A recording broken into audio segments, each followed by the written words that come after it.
most people are missing so much by just, looking at the urban and suburban world from a purely human point of view. You're missing 90% of life.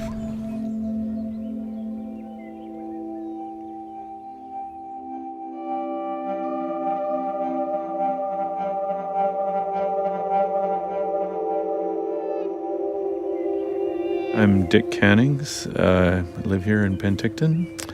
I've been interested in birds since I was very small. I can't remember when I wasn't. And I work with birds right now. That's my job, my life, my living.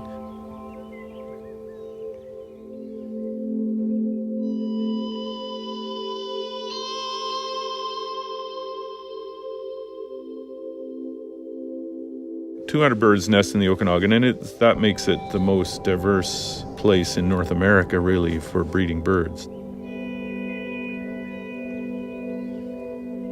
There's 50 or 60 species at risk in the Okanagan, in the South Okanagan, and that makes it the real hotspot in Canada for species at risk. And that's a combination of, this diversity, the unique species that aren't found anywhere else in Canada, the fact that most of those species occur in the valley bottoms where, we humans want to live. So you have this sort of collision of habitat loss and species diversity, which sort of is inexorably results in a good high number of species at risk.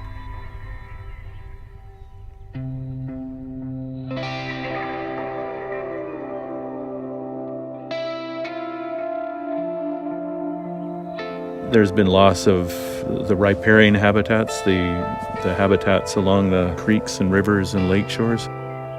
Probably 80% of that habitat has been lost over the last 100 years. And all the species that use that habitat, of course, have declined as that habitat is gone. And now, of course, as people are looking for nice places to live, places to retire, housing developments creep up the hillsides and start to impact the ponderosa pine forests as well. The character of those forests have dramatically changed. And that affects, anything that goes after ponderosa pine, like white-headed woodpeckers and flammulated owls.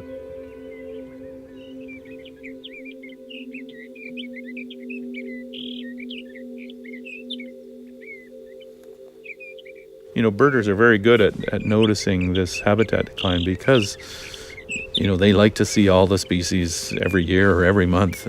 When they go back to their favorite spot to see species X and it's gone, it's something else, they notice that.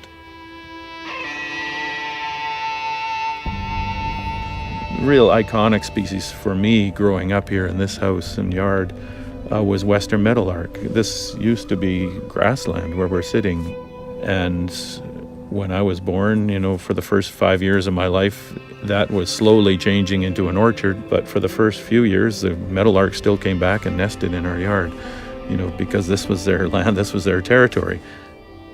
Of course, after 10 years, there was just that much less habitat for meadowlarks.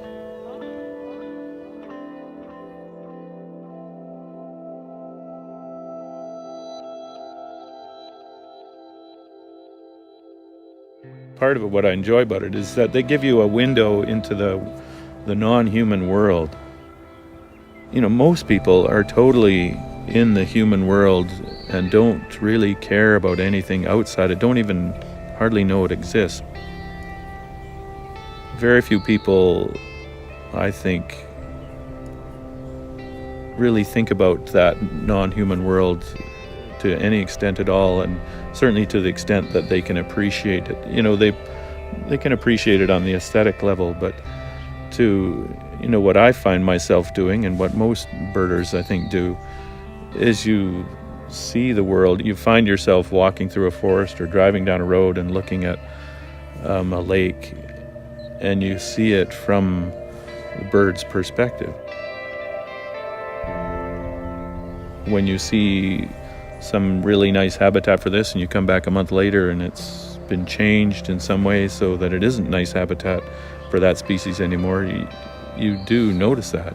And you don't know what you have until it's gone, and sometimes it's too late when you wake up and realize that.